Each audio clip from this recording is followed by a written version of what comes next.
प्रिय साथियों, आज हम स्टार्ट करने वाले हैं अध्याय सेकंड, जिसका नाम है बहुपद, या जिसको इंग्लिश में कहते हैं पॉलिनोमियल।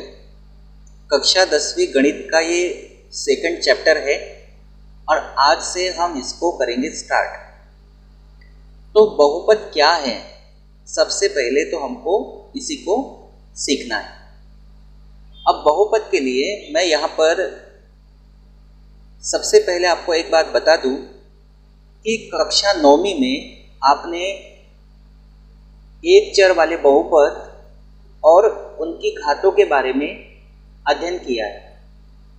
एक चर वाले बहुपद क्या होते हैं, तो इस तरह से आपने पढ़ा होगा। हम हेडिंग बना लेते हैं, एक चर वाले बहुपद। तो एक चर वाले बहुपद ये क्या होते हैं, मतलब जिसमें केवल एक चर होता है। जैसे उदाहरण के लिए मैंने लिखा 2x² प्लस 3x प्लस 4, ये एक बहुपद है। अब ये बहुपद है, सबसे पहले तो आप ये दिमाग में रखिए कि ये बहुपद क्यों है। ये बहुपद इसलिए है क्योंकि यहाँ पे जो चर है, चर क्या है, यहाँ पर चर है x। और चर किसको कहते हैं, चर वो होता है जिसका मान बार बार बदलता है, उसको हम कहते हैं चर। तो यहाँ चर हमारे पास x है, और चर की जो घात है, ये घात जो है ये होनी चाहिए पूर्ण संख्या। पूर्ण संख्या का मतलब क्या है, पूर्ण संख्या का मतलब 1, 2, 3, डॉट डॉट डॉट, ये पूर्ण संख्याएं हैं। तो जो चर होता है, चर की घात अगर पूर्ण संख्या है तो हम उसको कहते हैं बहुपद। जैसे यहाँ पर आप देखेंगे चर है, इसकी घात है 2, इसकी घात कितनी है 2, और 2 क्या है, एक पूर्ण संख्या है। यहाँ x की घात कुछ नहीं, मतलब 1 है, ये भी क्या है, घात पूर्ण संख्या है। यहाँ पे 4 है तो हम 4 को लिख सकते हैं 4x की घात 0, क्योंकि किसी भी संख्या की घात या किसी भी पद की घात अगर 0 होती है तो उसका मान 1 ही होता है, मतलब यहाँ पे भी घात पूर्ण संख्या है। तो कहने का मतलब है कि अगर हमारे पास कोई व्यंजक दिया है, जैसे हम इसको कहेंगे व्यंजक, पहले तो इसको व्यंजक कह दो। इसको क्या कह दिया पहले हमने, व्यंजक, या और अच्छे से कहना है तो कह दो बीजगणितीय व्यंजक। बीजगणितीय व्यंजक। अब ये जो बीजगणितीय व्यंजक है, इसमें चर की घात क्या है, चर की घात इसमें है पूर्ण संख्या। तो ये ध्यान रखना, बहुपद की डेफिनेशन यहाँ बनने वाली है कि ऐसा बीजगणितीय व्यंजक जिसमें चर की घात पूर्ण संख्या हो, उसे बहुपद कहते हैं। जैसे मैंने यहाँ लिखा 1/x-1, या फिर मान लीजिए मैंने लिखा वर्गमूल में x प्लस 2। अब ये लिखा, यहाँ पे आप देखोगे तो ये जो है ना 1/x-1, ये बीजगणितीय व्यंजक है, ये बीजगणितीय व्यंजक है, लेकिन ये बहुपद नहीं है, ये बहुपद नहीं है। अब आप कहेंगे बहुपद तो होना चाहिए क्योंकि x की घात यहाँ पे 1 है, लेकिन ये बटे में है। और जनरली आप सोचो कि बटे की घात जब ऊपर जाएगी तो वो माइनस हो जाएगी, और माइनस होने का मतलब क्या है, माइनस होने का मतलब है पूर्ण संख्या थोड़ी होगी। जैसे यहाँ लिखा है वर्गमूल में x प्लस 2, वर्गमूल में x का मतलब क्या होता है, वर्गमूल का मतलब होता है 1/2 और प्लस 2। यहाँ x की घात है, लेकिन ये पूर्ण संख्या नहीं है, ये परिमेय संख्या है। तो ये बहुत अच्छे से ध्यान रखना, या बहुपद की डेफिनेशन ही बनने वाली है। देखिए हम लिख देते हैं बहुपद की परिभाषा क्या होगी। पहले हम हेडिंग बना देते हैं बहुपद की। बहुपद को इंग्लिश में कहेंगे पॉलिनोमियल। तो बहुपद हम किसको कहेंगे कि बीजगणितीय व्यंजक जो होता है, बीजगणितीय व्यंजक में अगर चर की घात पूर्ण संख्या है तो उसे हम कहते हैं बहुपद। एक ध्यान रखना कि बीजगणितीय व्यंजक बहुपद कब बनता है, जब चर की घात क्या हो, पूर्ण संख्या हो, तभी बीजगणितीय व्यंजक बहुपद बन सकता है, और नहीं तो बीजगणितीय व्यंजक बहुपद नहीं कहलाता। ये ध्यान रखना, बीजगणितीय व्यंजक बहुपद कब कहलाता है, जब चर की घात क्या हो, पूर्ण संख्या हो। तो हम कह सकते हैं कि वे बीजगणितीय व्यंजक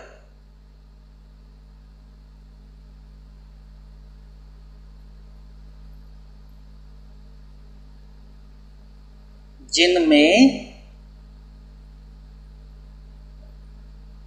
चर की घात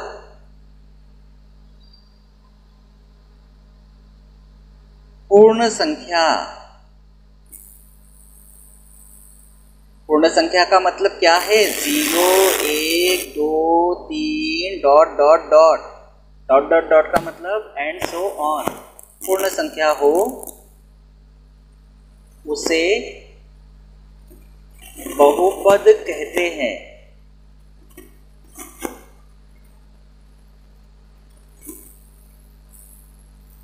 तो इस तरह से बहुपद के डेफिनेशन भी आपको पता चल गई कि बहुपद क्या होता है।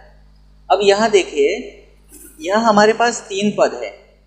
एक ये वाला पद है 2x की घात 2, ये दूसरा पद है, और ये तीसरा पद है।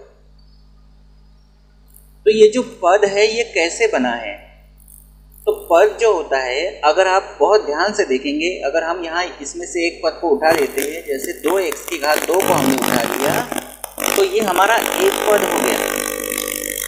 ये जो पद है, इस पद में एक तो है अचर, एक है अचर, एक है चर, और एक है घात। तो कहने का मतलब क्या है कि जो पद होता है वो 3 बातों से मिलकर बनता है, अचर, चर और घात।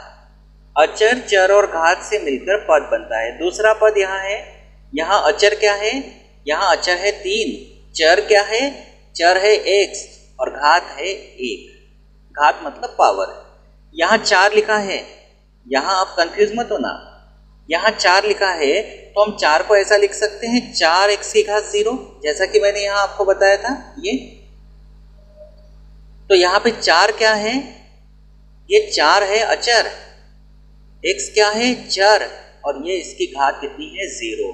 तो कहने का मतलब क्या है कि कोई भी पद अगर है तो पद इन 3 चीजों से मिलकर बनता है, अचर, चर और घात से। ये हमेशा ध्यान रखना कि कोई भी अगर पद है तो वो पद इन 3 चीजों से मिलकर बनता है। एक होता है अचर, एक होता है चर, और एक होती है उसकी घात। तीनों से मिलकर बनता है हमारा पद।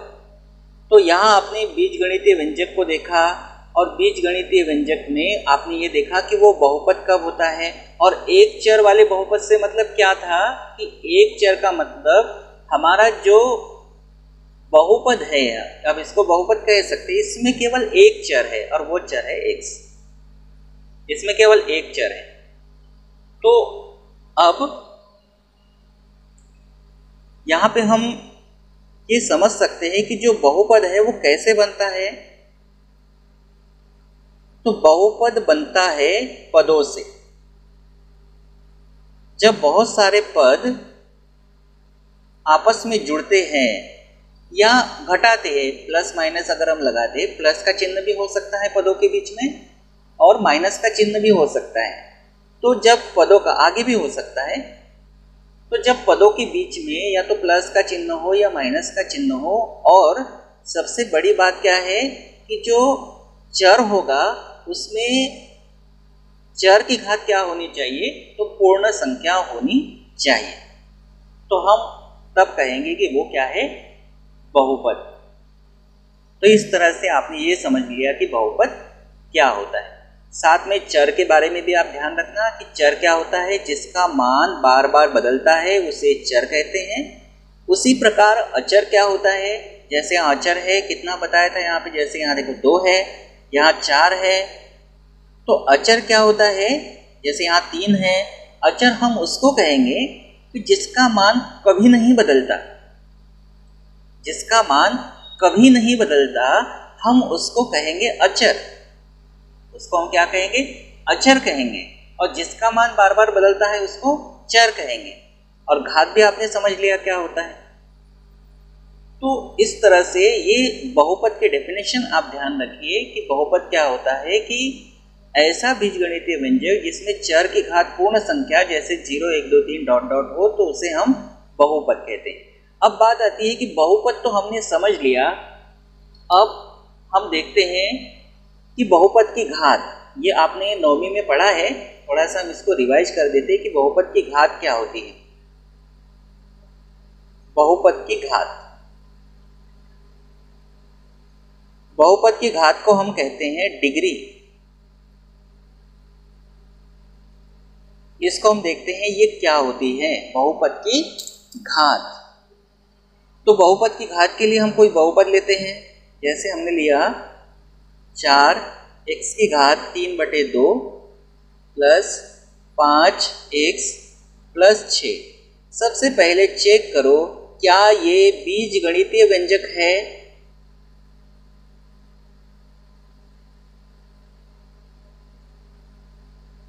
बीजगणितीय व्यंजक है, तो हाँ ये बीजगणितीय व्यंजक है। दूसरी बात, अब ये चेक करो क्या ये बहुपद है।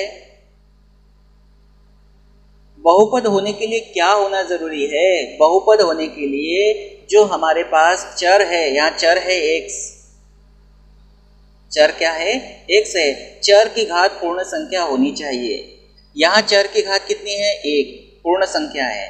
यहाँ चर की घात कितनी है, 3/2। क्या ये पूर्ण संख्या है, नहीं, ये परिमेय संख्या है। क्या हम इसको बहुपद कहेंगे, नहीं, हम इसको बहुपद नहीं कहेंगे क्योंकि चर की घात पूर्ण संख्या नहीं है।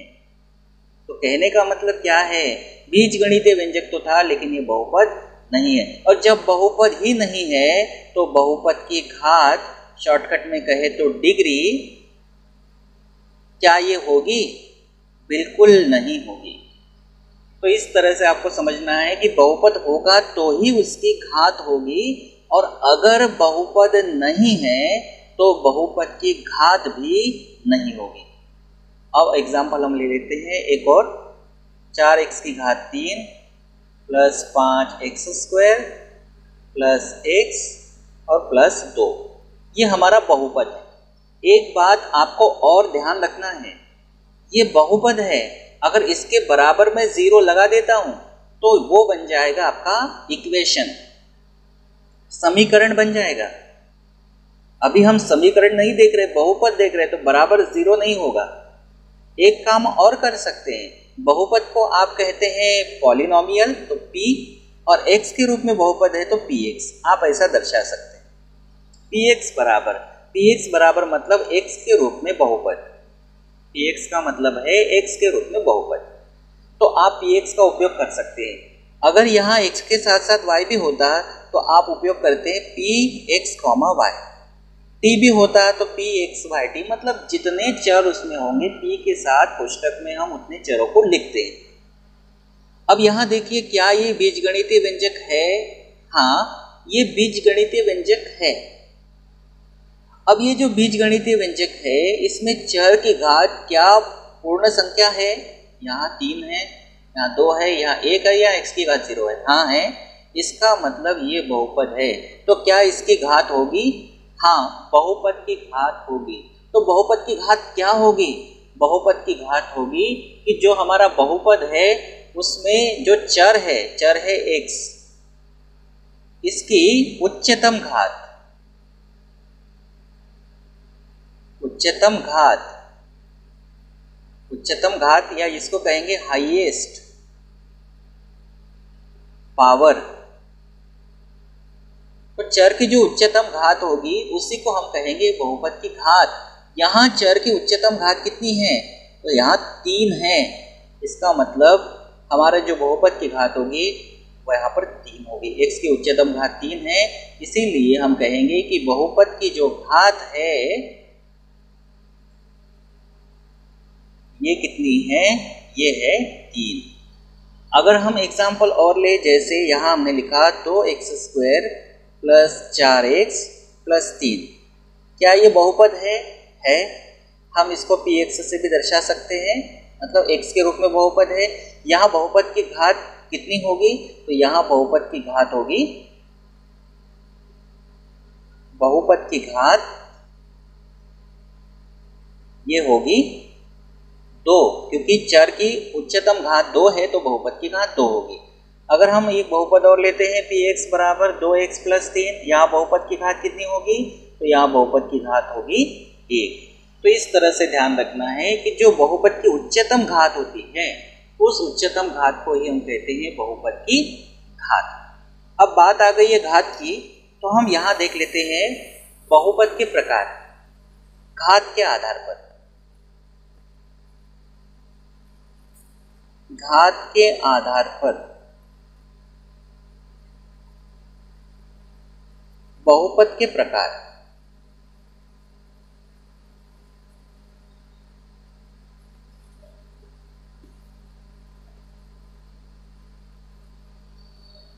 घात के आधार पर बहुपद 3 प्रकार के होते हैं। पहला होता है रैखिक बहुपद,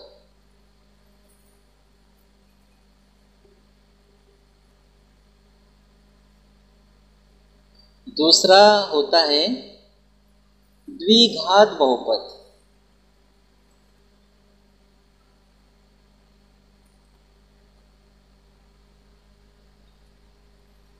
और तीसरा होता है त्रिघात बहुपद।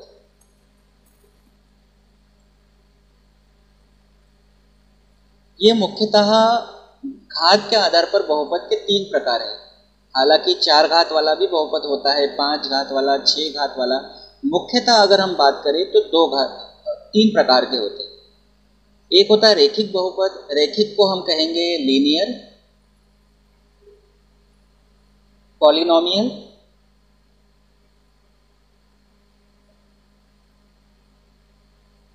एक होता है द्विघात, द्विघात को कहते हैं क्वाड्रेटिक, क्वाड्रेटिक पॉलिनोमियल,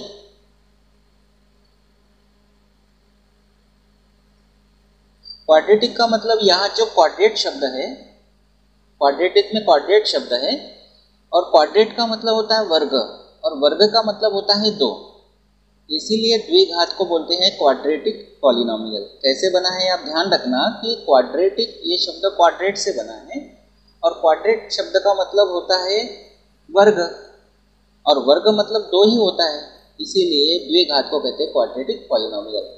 और त्रिघात, 3 घात को हम कहते हैं क्यूब, तो इसके आधार पर यह हो जाएगा क्यूबिक, और पॉलिनोमियल यहाँ लिख देंगे इस तरह से। तो इस तरह से घात के आधार पर बहुपद के मुख्यतः 3 प्रकार है। अब रैखिक बहुपद क्या है? रैखिक बहुपद का मतलब होता है कि अगर मान लीजिए एक घात वाला बहुपद है, चर की घात 1 है, चर की घात कितनी है? 1 है, तो एक घात वाले बहुपद को हम कहेंगे रैखिक बहुपद। परिभाषा बना सकते हैं कि घात 1 वाले बहुपद को रैखिक बहुपद कहते हैं। जैसे उदाहरण के लिए हमने लिखा 2x - 3, यहाँ चर की घात 1 है। जैसे और लिखा वर्गमूल में 2x + 5।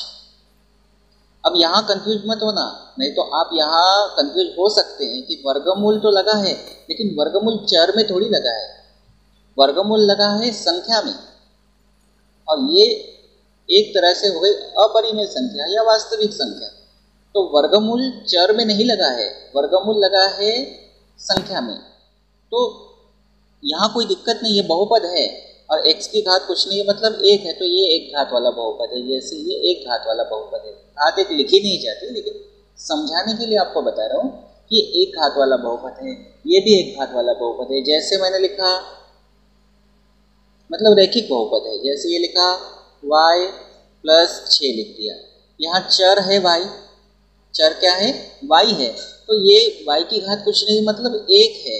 तो कहने का मतलब है कि ये भी एक घात वाला बहुपद है। तो इस तरह से आप समझना कि संख्या चाहे वर्गमूल में हो, बटे में हो, उससे कोई फर्क नहीं पड़ता, लेकिन जो चर है वो चर वर्गमूल में नहीं होना चाहिए, या जो चर है उसकी घात परिमेय संख्या नहीं होनी चाहिए या ऋणात्मक नहीं होनी चाहिए तो वो बहुपद है, और एक घात वाला आता है तो इसको हम कहते हैं रैखिक। उसके बाद आता है द्विघात बहुपद, तो समझ में आ गई होगी बात। घात 2 वाले बहुपद को, जिसकी घात 2 हो, घात 2 के बहुपद को हम क्या कहेंगे, या घात 2 वाले बहुपद को हम कहेंगे द्विघात बहुपद। जैसे अभी हमने शुरू में एग्जाम्पल लिया था, फिर से एक बार ले लेते, जैसे 2x² प्लस 3x प्लस 4, यहाँ चर है x और चर की घात कितनी है, 2 है। यहाँ घात से मतलब बहुपद की घात से है, और घात से मतलब यहाँ उच्चतम घात से है, नहीं तो आप कहेंगे घात 1 भी है। यहाँ घात से मतलब है डिग्री से, बहुपद की घात से, हमने पढ़ा था ना बहुपद की घात, इससे मतलब है सबसे बड़ी घात। हम देखते हैं उच्चतम घात को देखते हैं, इसीलिए यहाँ पे उच्चतम घात कितनी है, 2 है, तो इसीलिए हम इसको क्या कहेंगे, द्विघात बहुपद कहेंगे। उसी प्रकार और इसके एग्जाम्पल हम ले सकते हैं, जैसे कोई x y को छोड़कर हम एग्जाम्पल ले लेते हैं। जैसे हमने लिखा 4t² प्लस 5t प्लस 6, ये भी t के रूप में एक बहुपद है, और यहाँ t की उच्चतम घात कितनी है, 2, तो ये हमारा है द्विघात बहुपद। और ध्यान रखना, जो चर होता है, चर को दर्शाने का तरीका क्या है, चर को आप x के द्वारा दर्शाते हो, y के द्वारा दर्शाते हो, z के द्वारा दर्शाते हो, या फिर u के द्वारा, v के द्वारा, w के द्वारा, t के द्वारा, ये चरों को दर्शाने के संकेत हैं। उसी प्रकार अगर अचर को दर्शाते हैं तो अचर को दर्शाने के लिए हम ABC का उपयोग करते हैं, जनरली ABCD इनका उपयोग करते हैं। चर को कहते हैं वेरिएबल और अचर को कहते हैं कांस्टेंट। तो इस तरह से ध्यान रखना। तो ये तीसरा तो आप खुद समझ सकते हो कि क्या होगा, इसमें घात 3 आएगी, और एग्जाम्पल आप देख सकते हो घात 3 वाले। यहाँ जैसे लिखा x की घात 3 माइनस x, अगर इतना भी लिख दिया तो भी चलेगा। अब आप इसमें ये मत सोचना कि सर 3 घात वाला है, 2 घात वाला तो है ही नहीं, सीधा 1 घात वाला आपने लिख दिया, तो ये भी चल सकता है। नहीं तो मैं अगर आपको बताऊं तो इसको ऐसा भी लिखा जा सकता है, x की घात 3 प्लस 0x का वर्ग माइनस x। लीजिए आप 2 घात वाला भी लाकर दिखा दिए, तो 0 का गुणा कर दिया तो पूरा 0 ही हो जाएगा, तो नहीं लिखा तो भी चलता है। तो कहने का मतलब है कि सबसे बड़ी घात देखना है, 3 घात है, मतलब ये हमारा 3 घात वाला बहुपद हो गया, जिसको कहेंगे त्रिघात बहुपद। तो आप समझ गए होंगे। इन शॉर्ट परिभाषा अगर आपको बनाना है तो आप बना सकते हैं कि घात 1 के बहुपद को रैखिक बहुपद या लीनियर पॉलिनोमियल कहते हैं, घात 2 वाले बहुपद को द्विघात बहुपद या क्वाड्रेटिक पॉलिनोमियल कहते हैं, और 3 घात वाले बहुपद को क्यूबिक या त्रिघात या क्यूबिक पॉलिनोमियल कहते हैं। तो ये घात के आधार पर बहुपद के प्रकार है। अब हम देखते हैं बहुपद का मानक रूप क्या है। जैसे अगर हमने कहा, पहला जो प्रकार हमने पढ़ा रैखिक बहुपद,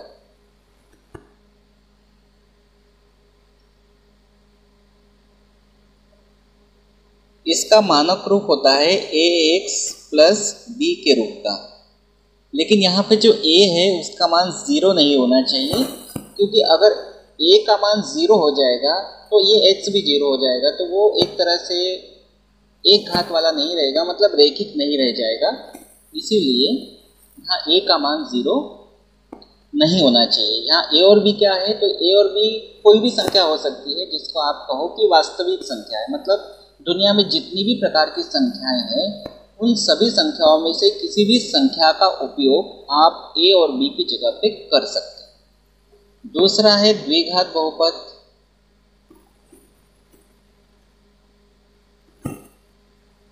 इसका मानक रूप क्या होगा, तो इसका मानक रूप होगा ax² plus bx plus c। अब यहाँ किसका मान 0 के बराबर नहीं होने चाहिए, तो ये उच्चतम घात वाले का, मतलब a का मान 0 के बराबर नहीं होना चाहिए। और abc क्या है, वास्तविक संख्या है। वैसे ही एक त्रिघात बहुपद, इसका मानक रूप देखते हैं।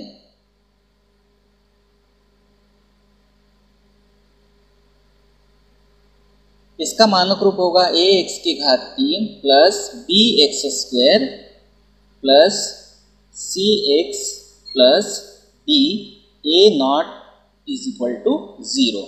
और a b c d जो i है ये सब वास्तविक संख्या है। तो ये एक तरह से मानक रूप है और जैसा कि मैंने आपको बताया ABCD वास्तविक संख्या, उनके मान दुनिया में जितनी भी प्रकार की संख्या है, चाहे धनात्मक संख्या हो, ऋणात्मक संख्या हो, पूर्ण संख्या हो, पूर्णांक संख्या यानी कोई भी परिमेय संख्या हो, अपरिमेय संख्या हो, हर तरह की संख्या यहाँ आ सकती है, चाहे प्लस वाली हो माइनस वाली हो, आ सकती है। तो ये है बहुपद का मानक रूप।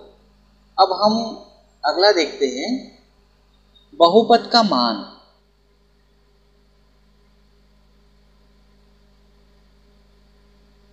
बहुपद का मान यानी वैल्यू देखते हैं, वैल्यू ऑफ पॉलिनोमियल।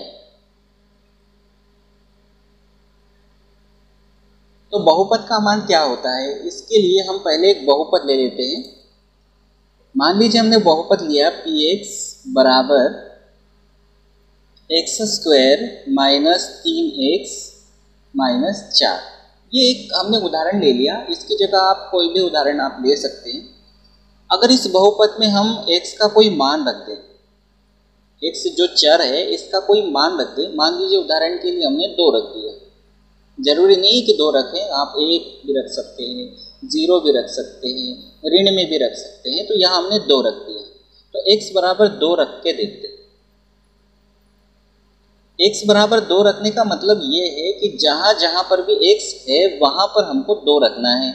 तो यहाँ x है तो यहाँ 2 रखेंगे, बराबर यहाँ हो जाएगा 2 का वर्ग माइनस 3 गुणा x का मान 2 और माइनस 4। 2 का वर्ग होता है 4 माइनस 3 दूनी 6 और माइनस 4। अब आप सिंपली हल कर सकते हो, ये 4 प्लस में है, ये माइनस में, तो ये कैंसिल हो जाएगा, तो ये आएगा माइनस 6। तो ये P2 का जो मान आ गया वो कितना आ गया, माइनस 6 आ गया। इसका मतलब ये है कि ये जो मान आया ये कब आया, जब आपने x का मान रखा, x का आपने मान रखा। तो कहने का मतलब ये है कि जो मान आपने रखा और रखने के बाद आपको जो मिला है ये माइनस 6, ये कहलाता है बहुपद का मान। यानी चर की वैल्यू रखने पर या चर का जो भी संख्यात्मक मान है वो रखते हैं और रखने के बाद हमको जो मिलता है वो कहलाता है बहुपद का मान। तो हम क्या कहेंगे कि ये जो हमारा है x² माइनस 3x माइनस 4, ये जो है बहुपद है, इसका x बराबर 2 पर मान कितना है, माइनस 6। इस तरह से हम कहेंगे। आप x बराबर 2 की जगह आप कुछ भी रख सकते हो, जैसे x बराबर 0 रखने पर क्या मिलेगा, P0 बराबर, यहाँ x का मान 0 रखेंगे तो 0 का वर्ग माइनस 3 गुणा x का मान रखेंगे 0 और माइनस 4। 0 का वर्ग क्या होगा, 0 माइनस 3 का गुणा 0 में करेंगे तो 0 माइनस 4। तो ये P0 का मान कितना आ गया, ये माइनस 4 आ गया। कब आया, जब हमने x बराबर क्या रखा, 0। तो x बराबर 0 पर बहुपद का मान कितना है, माइनस 4 है। तो इस तरह से बहुपद का मान भी हमको निकालना आना चाहिए। अब हम देखते हैं बहुपद के शून्यक। बहुपद के शून्यक, ये आखिरी टॉपिक है हमारा आज का, बहुपद के शून्यक। शून्यक मतलब जिसको कहते हैं जीरोस, नाम से समझ में आता है, शून्य यानी 0। तो जीरोस ऑफ पॉलिनोमियल। तो बहुपद के शून्यक क्या होते हैं कि बहुपद के शून्यक का मतलब होता है कि जो बहुपद के मान को शून्य कर दे, बहुपद के मान को शून्य कर दे, हम उसको कहते हैं बहुपद के शून्यक। और एक बात ध्यान रखना है कि जितनी घात वाला बहुपद होगा अधिकतम उतने शून्यक हो सकते हैं, उससे कम भी हो सकते हैं, लेकिन जितनी घात वाला है अधिकतम उतने ही शून्यक हो सकते हैं। 1 घात वाला है तो अधिकतम 1 शून्यक ही होगा, 2 घात वाला है तो 2 शून्यक होंगे, 3 घात वाला है तो 3 शून्यक होंगे। जैसे उदाहरण के लिए हमने लिखा, जैसे यहाँ लिख लेते 2x माइनस 2 बराबर 0। ये एक समीकरण है, तो इसको आगे थोड़ा सा हल कर ले तो 2x बराबर क्या हो जाएगा, माइनस 2 का हो जाएगा प्लस 2। इसको आगे हल करते हैं तो x बराबर 2 गुणा में है, बटे में चला जाएगा, तो यहाँ आ जाएगा x का मान 1। मतलब अगर हम बहुपद लेते हैं, इसको हम बहुपद के रूप में लेते हैं, बराबर 0 नहीं लेते, क्योंकि बराबर 0 लेने से वो समीकरण हो गया था। इसका मतलब है अगर हम यहाँ x का मान 1 रख दें तो x का मान 1 रखने पर हमारा जो बहुपद है वो 0 हो जाएगा। देखिए कि 0 1 रखने पर 1, 2 गुणा 1 माइनस 2, 2 एकम 2, तो 2 माइनस 2, तो ये हो जाएगा 0। मतलब ऐसा मान, चर का ऐसा मान जो बहुपद को क्या कर दे, शून्य कर दे, उसको हम कहते हैं बहुपद के शून्य।